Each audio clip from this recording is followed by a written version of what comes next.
Estamos en la clase número 4 de este arte de saber morir que pretende desenvolver en nosotros la conciencia de inmortalidad.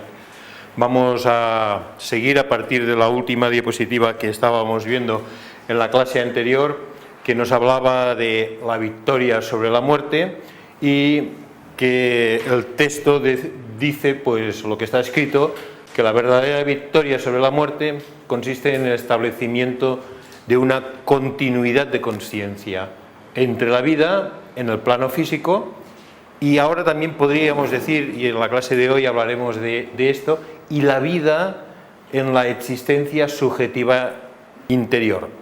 Es decir, que si esta diapositiva, esta imagen, que es bastante conocida, la sabemos interpretar, la victoria sobre la muerte consiste únicamente en saber traspasar conscientemente a través de esa experiencia desde un mundo objetivo y visible, que es nuestra existencia terrenal en nuestro cuerpo físico, a un mundo interior donde todo lo que es material y visible según nuestros sentidos físicos pues queda en un estadio que es el propio del plano material, y nosotros nos adentramos en lo que por este momento diremos lo inmaterial, lo interior, lo subjetivo, lo que pertenece a los planos internos.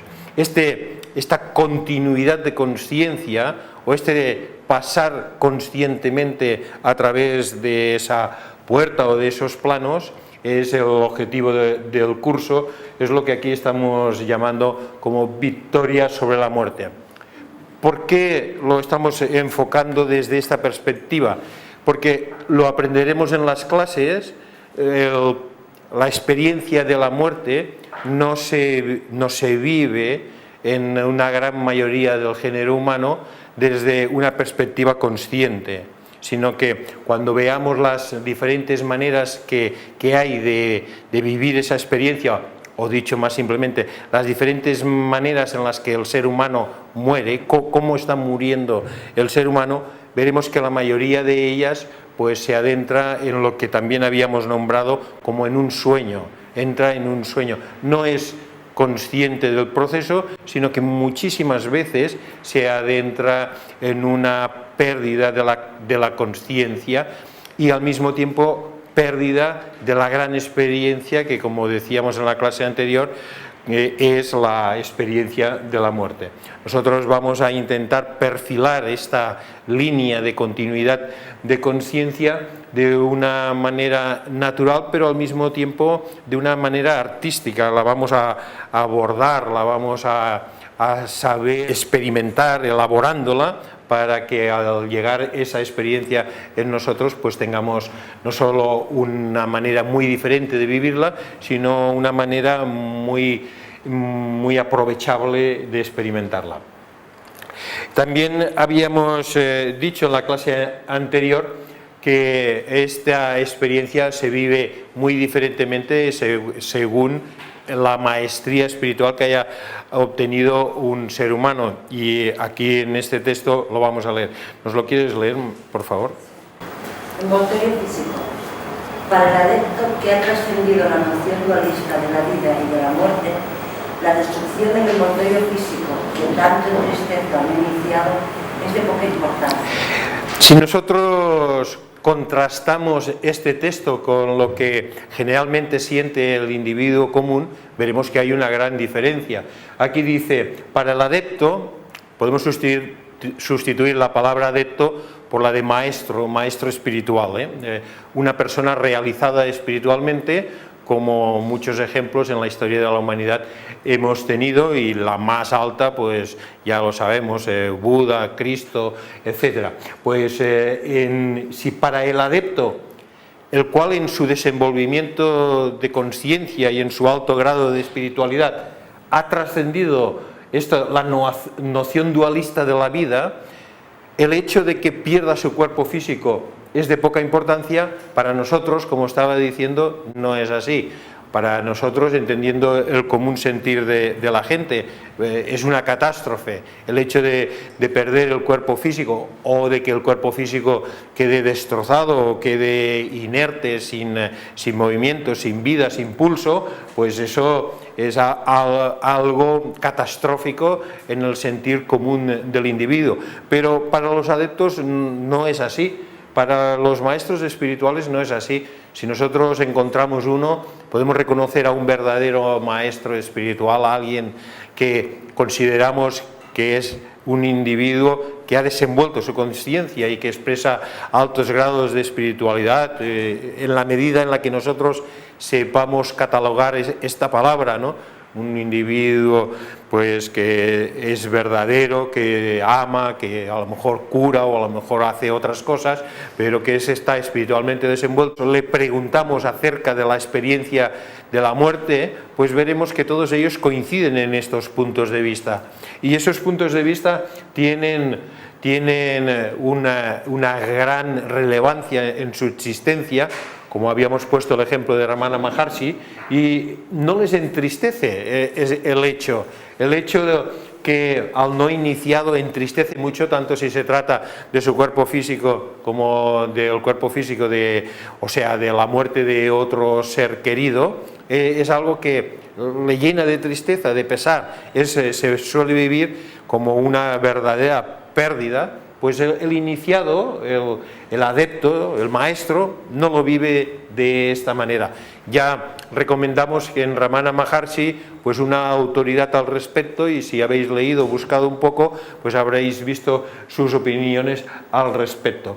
Y este hecho, insisto, es un hecho que es uno de los rasgos que definen la maestría espiritual. Tanto si lo miramos en Oriente, donde los maestros pues son bastante abundantes, y la tradición de esas tierras en la India y en otros lugares es una tradición que a lo largo de milenios ha hecho florecer a los maestros espirituales. Como si lo miramos en Occidente, donde también los hay, los adeptos, sean de mayor grado o sean de menor grado, este es un rasgo.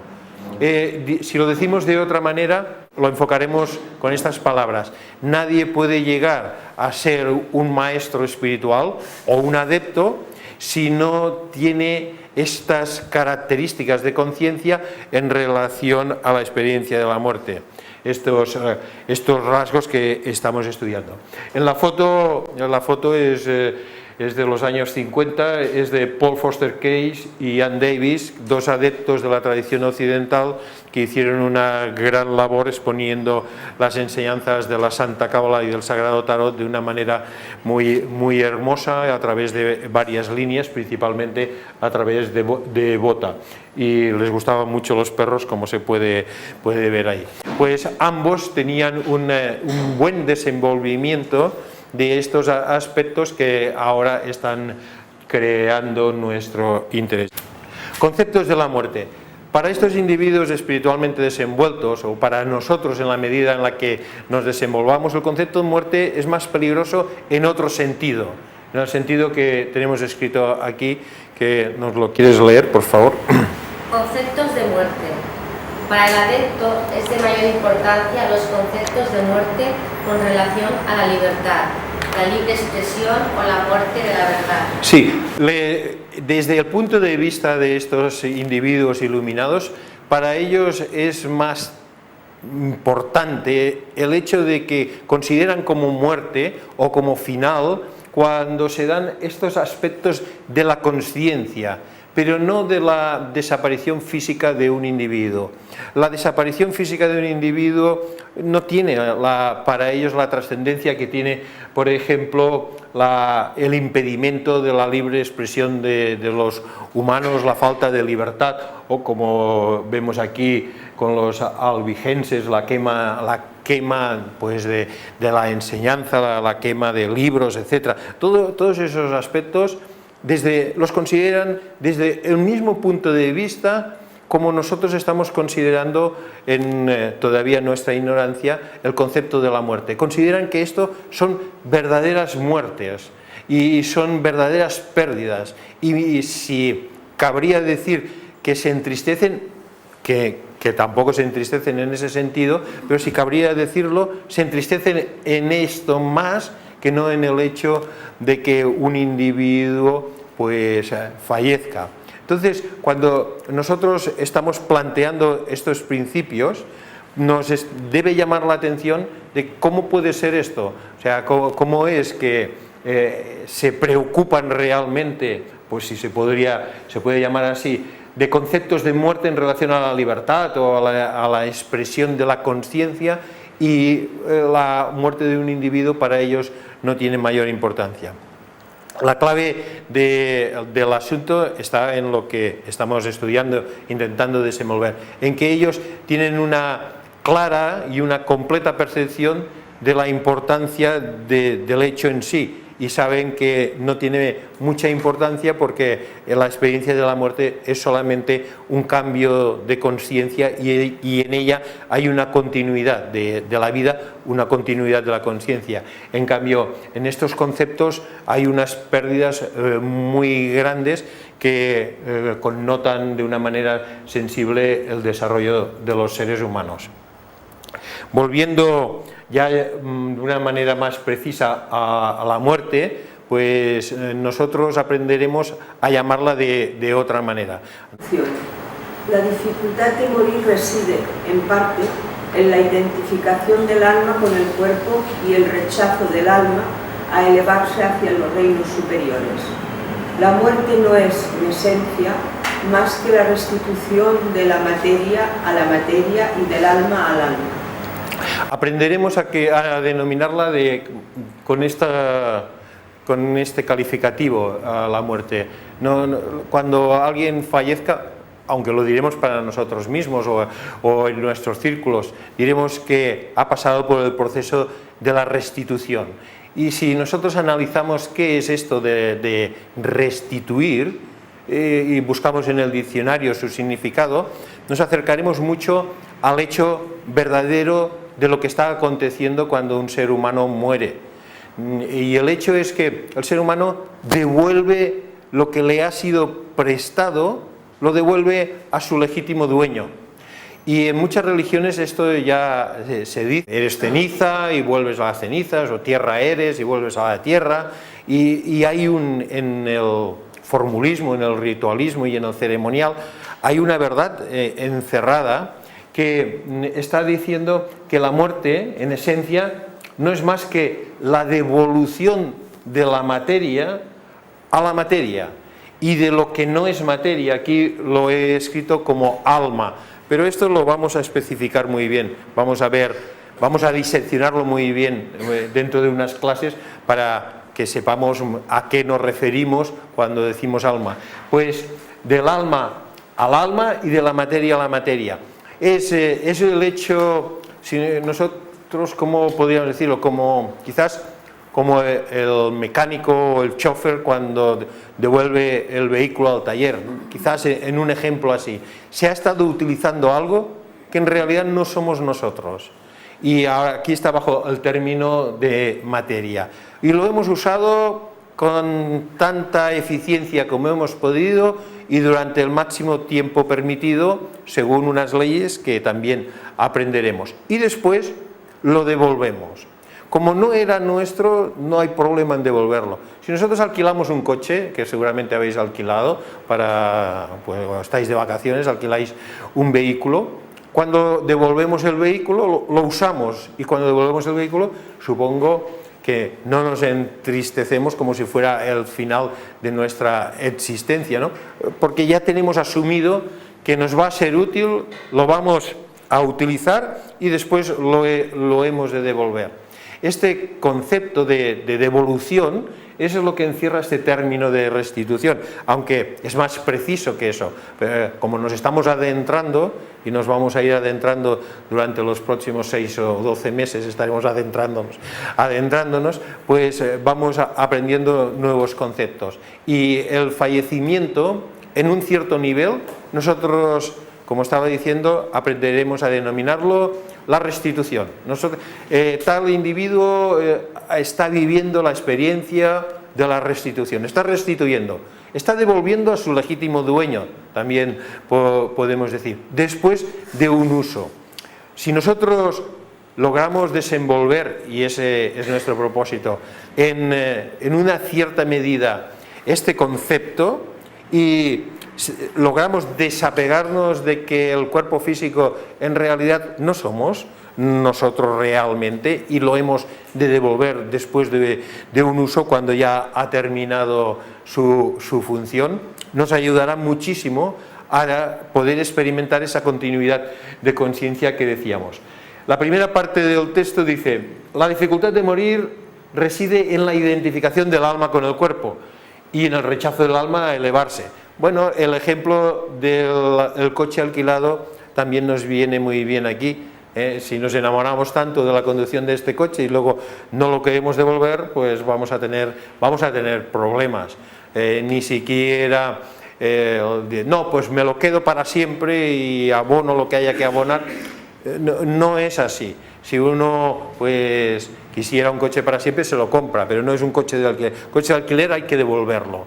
Y así que, como que hay que devolverlo, si nosotros nos negamos a esta devolución, una vez cumplidos los tratos y una vez ya no se puede tener más, hay una tribulación, hay un verdadero problema.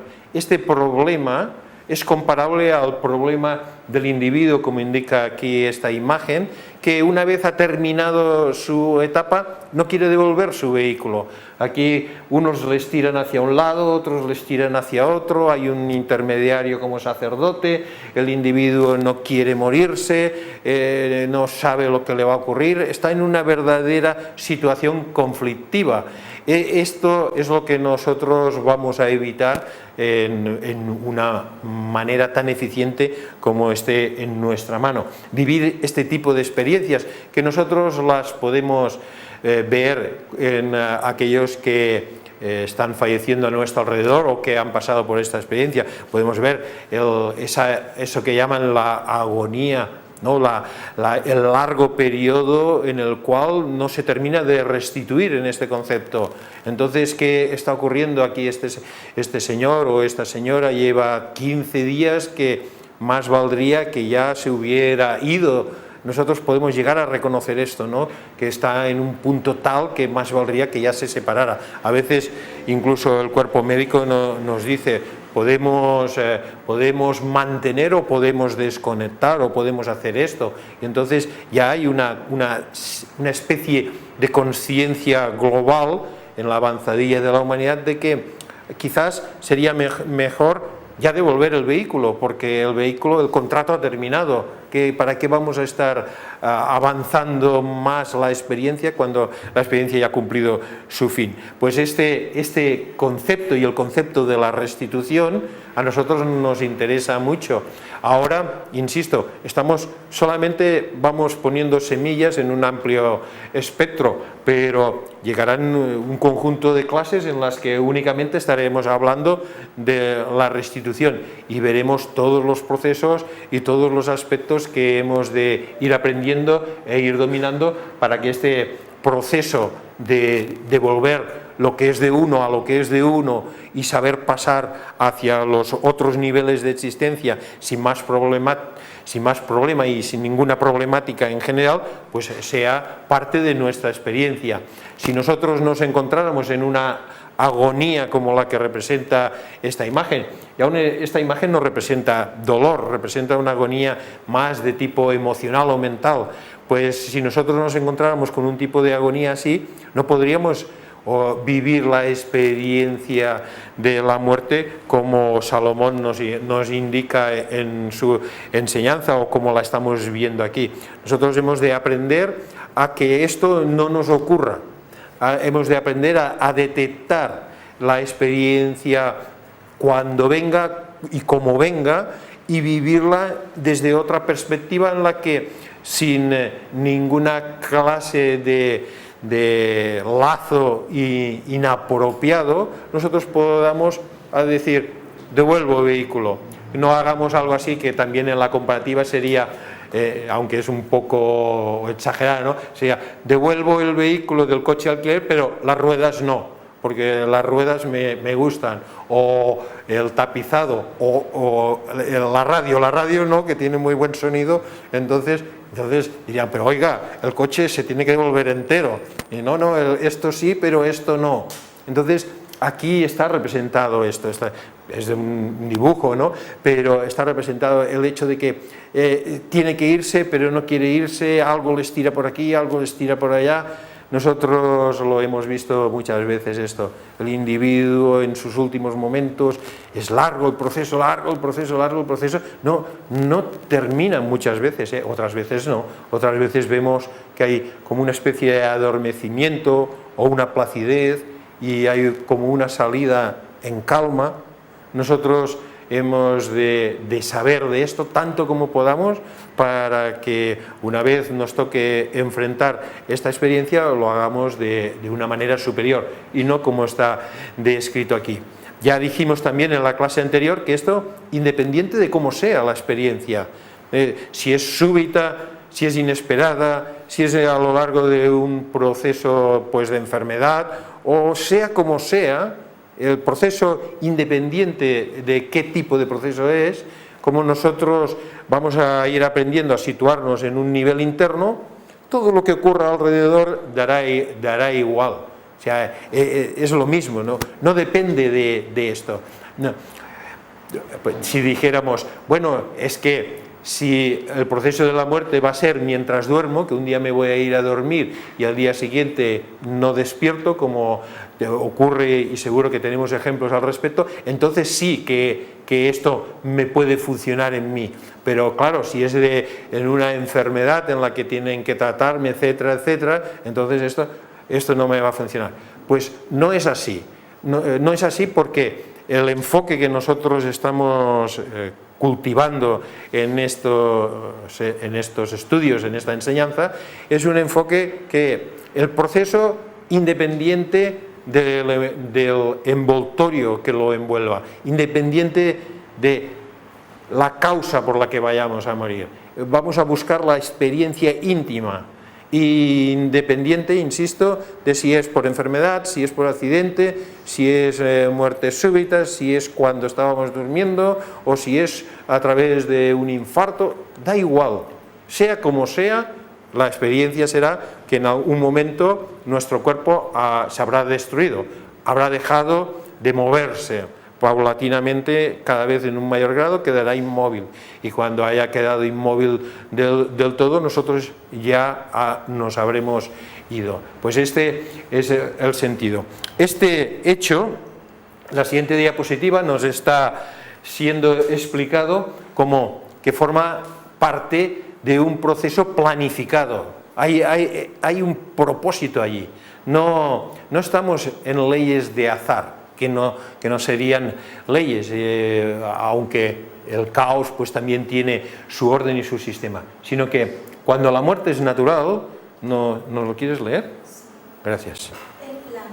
Cuando la muerte es natural, lo que responde simplemente al plan divino, el cual consiste en la obtención de una forma más adecuada al servicio del espíritu. Sí, aquí dice, cuando la muerte es natural, es que responde al plan divino. Este es el concepto. Tenemos mucho que desarrollar en este curso en relación a esta simple frase, porque deberíamos saber cuál es el plan divino, o sea, cuál es el propósito por el cual estoy en esta vida encarnado. Esto es importante y en algún sentido deberíamos saberlo desenvolver, ¿no? Ver hasta qué punto esto nosotros lo podemos descifrar. Si somos estudiantes espirituales y estamos comprometidos en un curso de estudio de desenvolvimiento espiritual, esto adquiere una importancia extraordinaria porque es el fundamento de la espiritualidad de un individuo, reconocer por qué está encarnado en una vida en particular.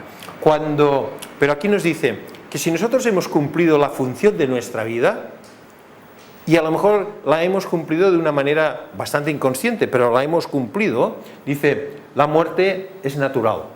Y cuando dice que la muerte es natural, quiere decirnos que viene como como una fruta madura que se desprende del árbol y puede venir a través de cualquier experiencia o en cualquier momento de la vida de un individuo. No ha de venir a los 98 años, puede venir a los 60, a los 40 o a los 35, ni tampoco viene con una determinada experiencia, pero hay algo en ella que implica un reconocimiento interno porque se sabe que se ha cumplido el plan.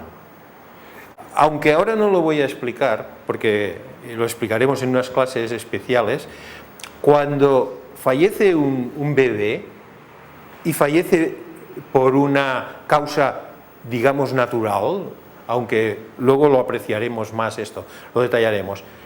Un niño pequeño, 1 año y medio, 6 meses, y fallece de una manera natural, no digamos que lo asesinan y cosas así, aunque luego connotaremos esta. Vamos a estudiar todos los casos prácticos que se os ocurran. Esto es un curso práctico, así que tendréis decenas de preguntas y decenas de ejemplos que querréis que se expliquen desde esta perspectiva. Ya lo vamos a hacer.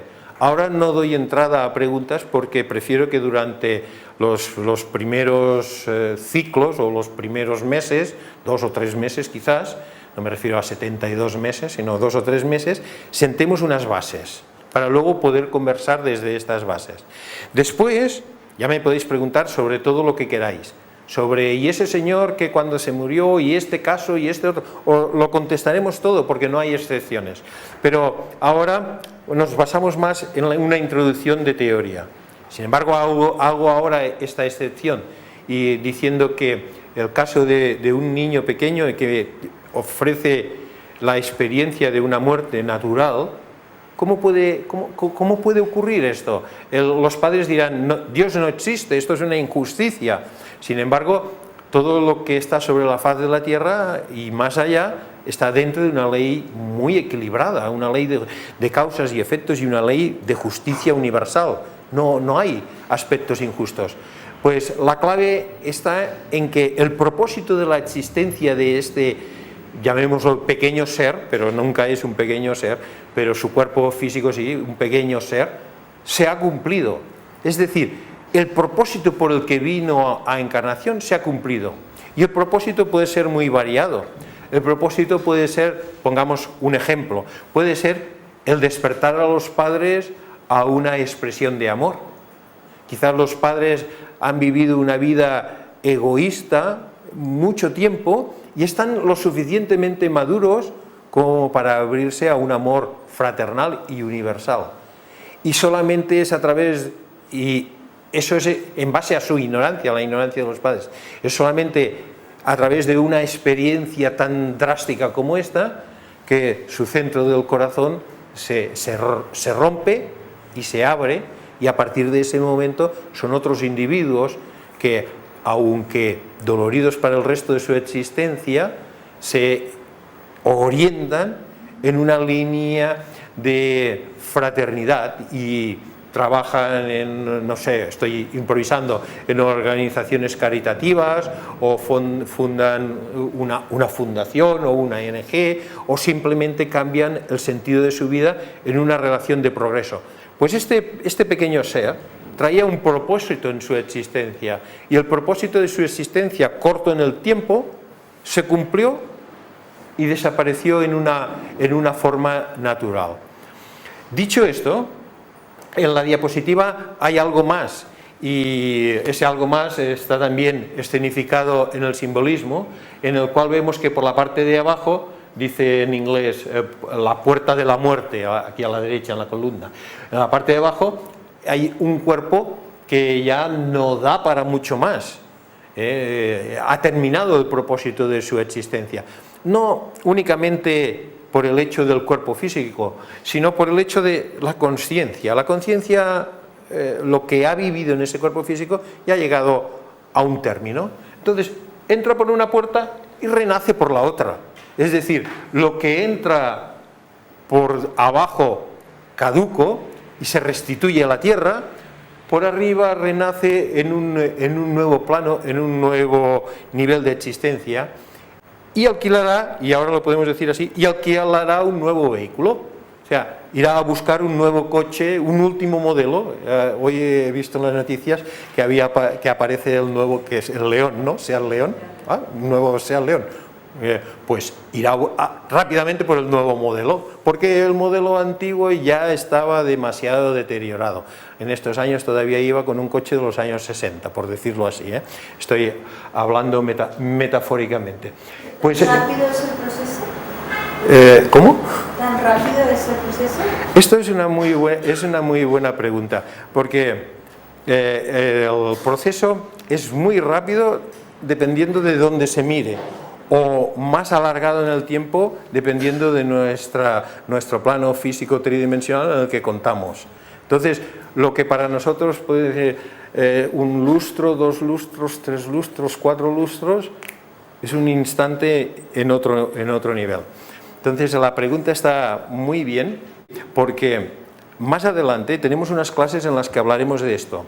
La pregunta es, ¿cuánto tiempo se tarda en volver a reencarnar? Desde el momento en que uno fallece, ¿cuándo vuelve a reencarnar?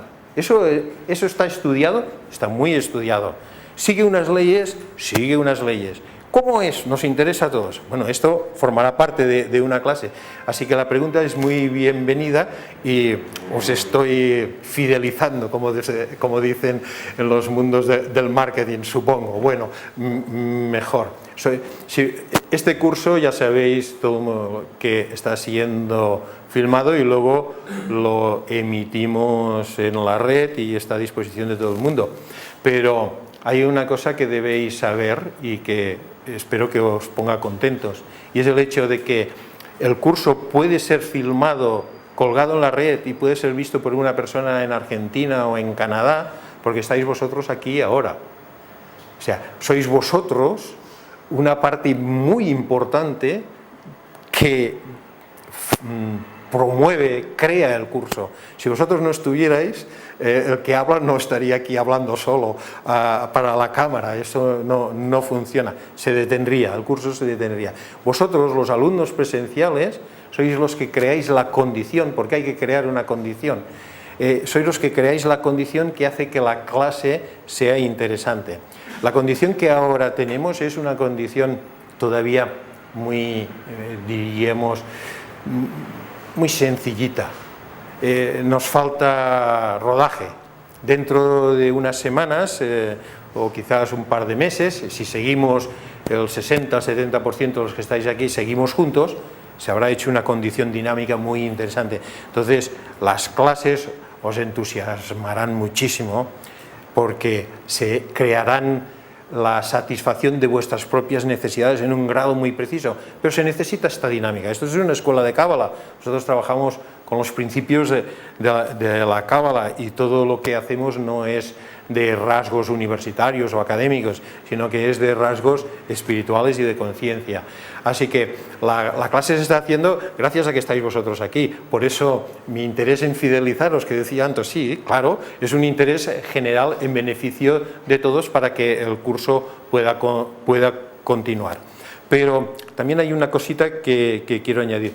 Si tienes una pregunta que hacer, el método es levantas la mano y no hablas hasta que te diga ¿qué pregunta quieres hacer? Ya sé que es la primera vez que vienes, entonces no lo sabías, pero lo tengo que explicar. ¿Por qué? Porque si sales así de improviso, que está muy bien y es muy espontáneo, lo reconozco, me distraes, me cortas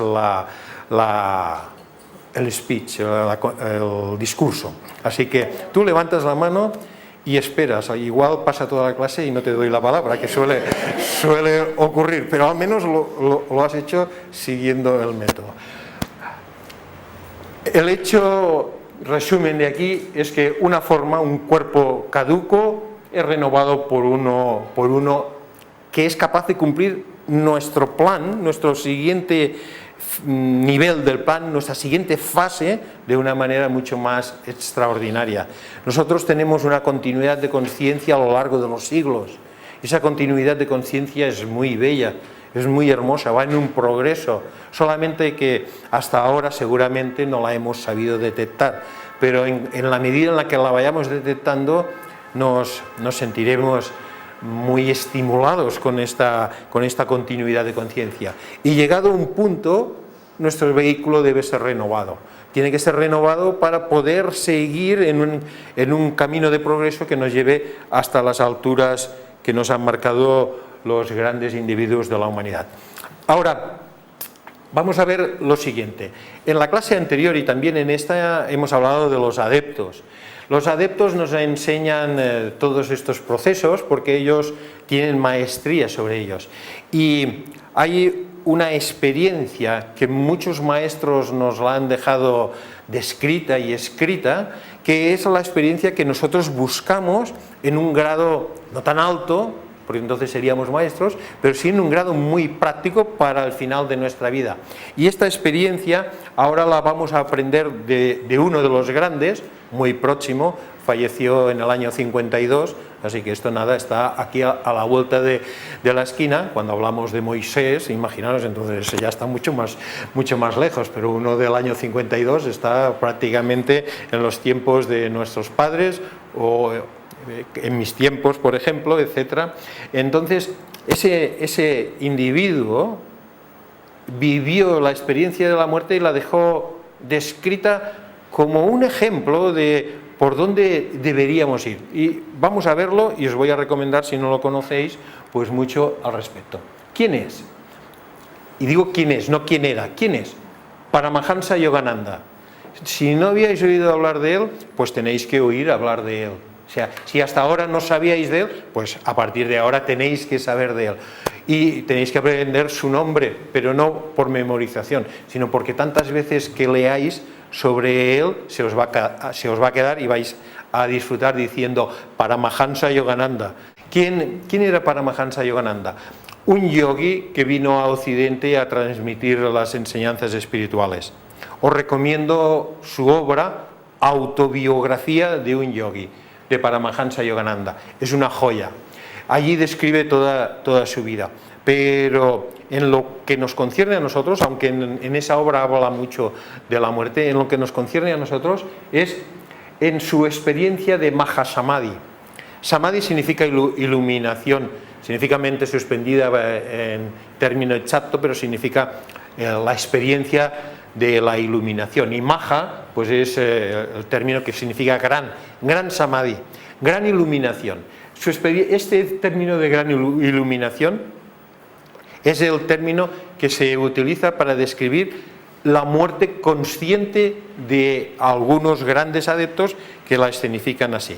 Vamos a leer esto y luego seguimos comentando. ¿Quieres leer, Manuel, por favor? La última sonrisa, Mahasamadhi, se ha realizado después de un ciclo de existencia terrestre. La entidad habita en la forma, desplaza su atención, conciencia y deja que la forma se despegue. Fijaros que aquí está descrito exactamente, de una manera muy sencilla, lo que es la muerte. La muerte es nada más que el desplazamiento de la conciencia. Y el adepto, el maestro, es capaz de hacerlo, determinados maestros, algunos más, otros menos, pero los grandes maestros todos, es capaz de hacerlo conscientemente. ¿Qué quiere decir conscientemente? Que dice algo así, y ahora permitidme que lo exagere, pero es como lo hizo él. Dijo, este es mi último discurso, y estaba, y no lo dijo, pero también, esta es mi última sonrisa.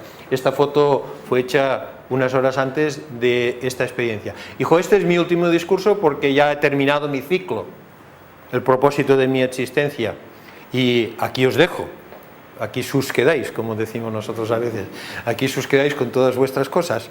Bueno, dicho desde un punto de vista amoroso. Entonces se sentó en meditación con una sonrisa en el rostro, cerró los ojos y se murió, sin ninguna otra cosa que la de decir, hasta ahora he estado con vosotros y ahora me marcho. Su experiencia fue de una índole tal que, lo veréis en el libro, 20 días después de su fallecimiento, su cuerpo permanecía todavía incorrupto. Así que hay unos fenómenos allí. Es profeso para llamarnos mucho la atención, y hay unos certificados médicos y de la funeraria, etcétera, que dicen que esto es un caso verdaderamente incomprensible. Todo esto está hecho para llamarnos la atención. ¿Llamarnos la atención a quién? A los dormidos, a los que todavía no sabemos de esto, para despertarnos e ir en esa dirección.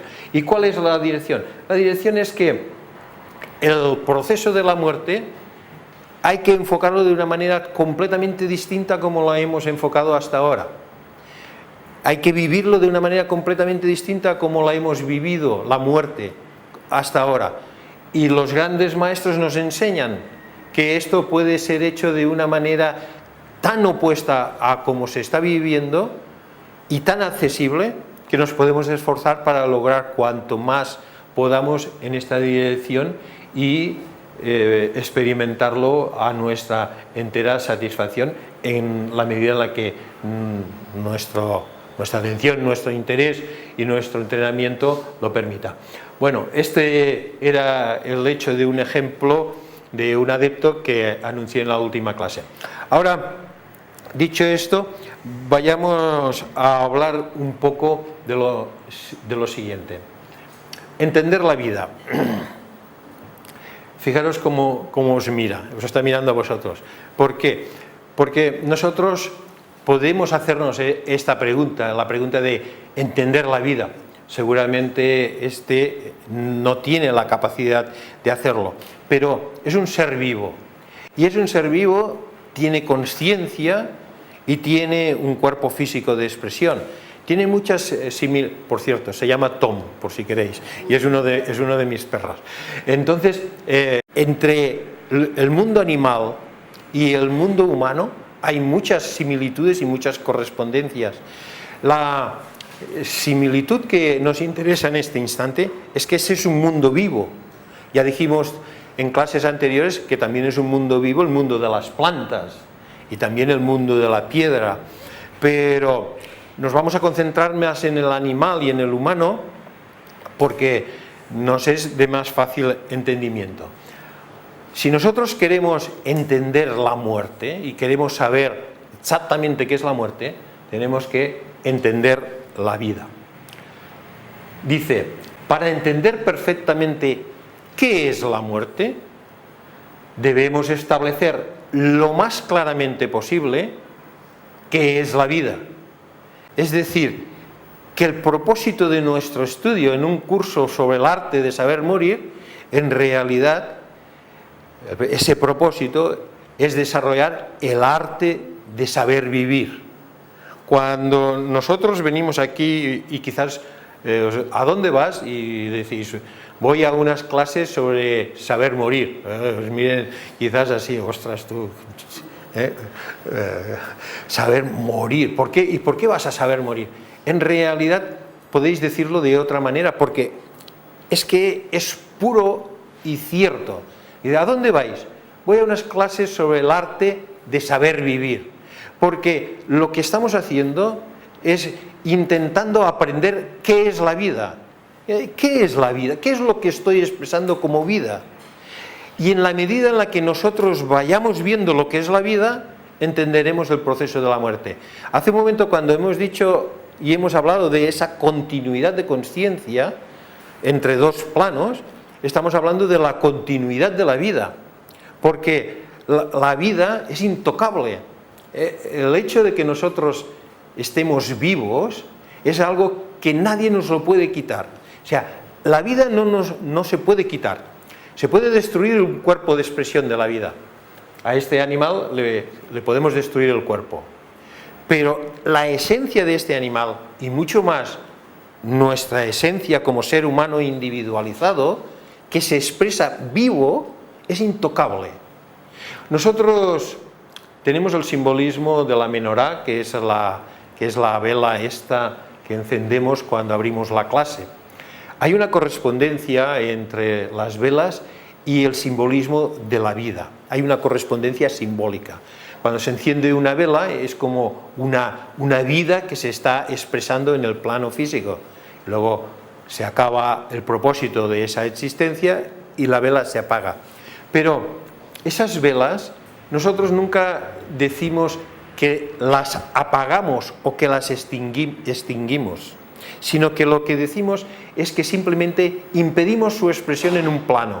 Es como si dijéramos que el fuego siempre está presente, pero que cuando existe la condición precisa, entonces se enciende. Pero el fuego, las características del fuego ya estaban presentes, por lo cual nosotros somos muy cuidadosos cuando apagamos las velas y aprendemos a pensar algo así como que apagamos una vela aquí pero sigue encendida de alguna manera en algún sitio, porque la vida de un humano, y en esto también los grandes seres todos coinciden en sus declaraciones, es intocable, no se la podemos quitar. Muchas veces lo hemos oído y dicen, puedes torturar mi cuerpo, pero mi consciencia, o sea, lo que yo pienso, yo seré libre siempre y no podrás tocar.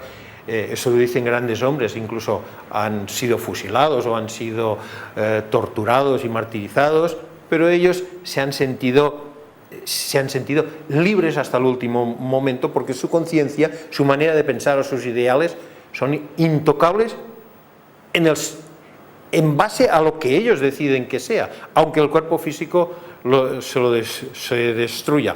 Esto ya lo explicaba nuestro amigo de antaño, Lobsang Rampa, en sus libritos, cuando desde el tercer ojo, el médico de Lhasa y todo eso, hace muchos años aparecieron los libritos de un monje del Tíbet que había venido a Occidente y que escribía su experiencia. Luego resultó que ni era monje, ni era del Tíbet, ni había estado nunca en el Tíbet, sino que era irlandés y fontanero, pero da igual. Los libros tenían un propósito, tenían el propósito de despertar la conciencia hacia la espiritualidad. El más famoso de ellos era El tercer ojo, de Lobsang Rampa. Bueno, este monje explicaba en sus libros que había sido torturado mucho por una invasión extranjera que había entrado en su país, en el Tíbet, una invasión extranjera, no diré de qué país, pero el hecho es de que había sido muy torturado, y él explicaba que aun dentro de esa tortura, y pensaba que le iban a destruir el cuerpo físico, con lo que él era, no podían ni los torturadores ni nadie, porque su conciencia era intocable y su vida era intocable. Esos conceptos son conceptos verdaderos. Nuestra vida es intocable, y cuando estamos aprendiendo a morir, este arte de morir, en realidad lo que estamos aprendiendo es a vivir con mayor plenitud, más conscientes de lo que somos. Y en ese propósito hemos de entender algo más de qué es la vida, cómo podemos definir el concepto de vida. Cuando esta pregunta es formulada para entender qué es la muerte, qué es la vida, qué es la muerte, pues hemos de concentrarnos. Ya iremos luego al mundo animal, también hablaremos mucho del mundo animal y de los animalitos que se mueren. Y mi gatito Fufu, cuando se murió, ¿qué fue de él? ¿Fue a un purgatorio? ¿Está en el limbo? ¿Volverá a reencarnar? ¿Vendrá a mí? Todas esas preguntas las tenéis, hablaremos de ella después de que hayáis levantado la mano. Bueno, la cuestión es que ahora nos hemos de concentrar en el ser humano, así que hemos de decir, ¿qué es la vida? ¿Qué es el ser humano? ¿Cómo funciona el ser humano? Porque ninguna explicación sobre el proceso de la muerte puede entenderse perfectamente si no tenemos una comprensión lo suficientemente razonada, es decir, dentro de los límites de la inteligencia, de la razón, que nos explique qué es realmente un ser humano en su esencia. Si no sabemos qué es un ser humano, ¿qué vamos a saber sobre la muerte, sobre la vida, sobre su existencia? Debemos tener lo que se puede llamar una ontología del ser, una ciencia que nos explique cómo es un humano. En los catecismos católicos de los niños pequeños que van a hacer la primera comunión, pues hay una definición, dice, un ser humano, creo que dice, está compuesto de alma y cuerpo, algo así, está formado de dos cosas, alma y cuerpo. Bueno, esta es una definición, al menos es la definición que dice que hay un cuerpo y un alma, que el alma es inmortal y va al cielo, si no va al infierno, y luego el cuerpo que se queda por ahí en cenizas. Bueno, esto es una definición, pero es una definición muy simple. Nosotros hemos de ir a, como mínimo, si no somos estudiantes de Cábala, hemos de ir a unos conceptos que nos sirvan experimentalmente para ver lo que estamos experimentando como humanos, en qué facetas está dividido, cómo somos y cuál es nuestra esencia original. Si vamos a la tradición cristiana, pues nos dice que en el principio el ser humano, etcétera, un aire insuflado en la nariz, luego una costilla y no sé qué, toda una serie de historias.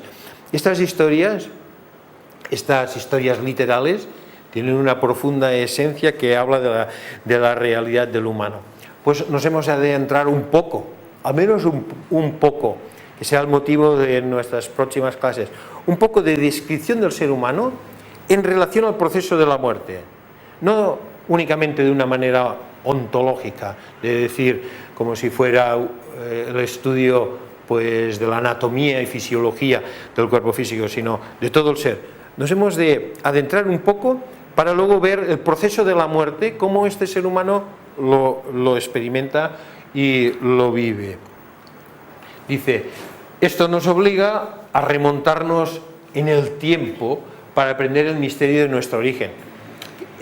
Hay una llamada de atención al hecho de que no podemos entender lo que es un ser humano si no hacemos la pregunta ¿y cómo hemos aparecido aquí? ¿De dónde venimos? O sea, ahora soy un humano y estoy aquí, he nacido de madre, colaboración padre-madre y he nacido en esto. Pero, ¿de dónde viene la humanidad? ¿Hay un origen razonado, lo suficientemente razonado, que podamos entender y luego que podamos llevar a una experimentación en el proceso de la muerte? Pues sí lo tenemos y lo vamos a estudiar de una manera muy sencilla. Ya por última diapositiva en el día de hoy, pues el concepto que está escrito aquí, que ahora sí, no, ens el llegeixes tu, sisplau. Lo leemos y luego lo comentamos.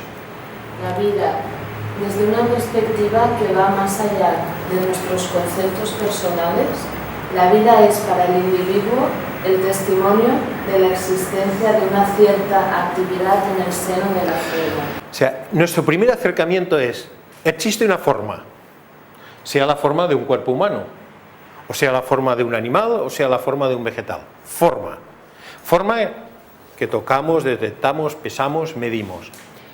Esta forma tiene movimiento, tiene actividad. Si esta forma tiene actividad, el primer principio, la primera premisa o nuestra primera hipótesis de trabajo es, si tiene actividad, tiene vida.